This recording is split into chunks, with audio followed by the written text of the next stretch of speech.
इल्जाम सीधा अशोक चौधरी पर है। 200 करोड़ रुपए से ज़्यादा की प्रॉपर्टी इन्होंने पिछले 2-3 साल में मंत्री रहते खरीदा है। मैंने प्रॉपर्टी का डिटेल दिया है, ट्रांजैक्शन बताया है, ये बताया है कि 2019 में आपने एक जो पूरा एग्जाम्पल केस के तौर पे दिया है कि 23 कट्ठे ज़मीन आपने खरीदी अपने पीए के नाम पर, योगेश्वर दत्त के नाम पर, उसको 2 साल के बाद अपने बेटी के नाम पर ट्रांसफ़र कराया बिना पैसा दिए हुए। पैसा बैंक से जो ट्रांजैक्शन हुआ है वो 10 लाख रुपए हुआ है, जो रजिस्ट्री ऑफिस में लिखा गया है वो 34 लाख रुपए है। उसके बाद इनकम टैक्स का इनको नोटिस आया है।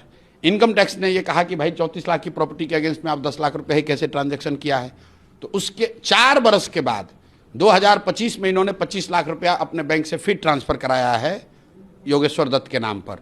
वो सारा बैंकिंग डिटेल मैंने जारी किया है। अब ये जवाब दे दें कि भाई ये ज़मीन खरीदा था कि नहीं योगेश्वर दत्त के नाम पर, और योगेश्वर दत्त के नाम से फिर इन्होंने ज़मीन ट्रांसफ़र करा था कि नहीं, और अगर किया था तो 34 लाख की ज़मीन 10 लाख में आपको कैसे दे दिया, और अगर 10 लाख में दे भी दिया था तो 4 बरस के बाद फिर उसको 25 लाख रुपए क्यों दे रहे हो। ये एक केस मैंने दिया है। उसके साथ मैंने इनके सारे प्रॉपर्टी का जो हम लोग के संज्ञान में आई है उससे तो बहुत ज़्यादा इनके पास होगा। तो जो प्रॉपर्टी इन्होंने घोषित नहीं की है, जो हमारे पास पेपर डीड आया वो हमने साझा किया है। अशोक चौधरी जी को प्रेस करके बता देना चाहिए कि भाई ये हमने इस तरह से खरीदा। प्रॉपर्टी खरीदने में कोई दिक्कत नहीं है, प्रॉपर्टी तो आप 500 करोड़ का खरीद सकते हैं, लेकिन बता तो दो भाई कि कब और कैसे खरीदा है।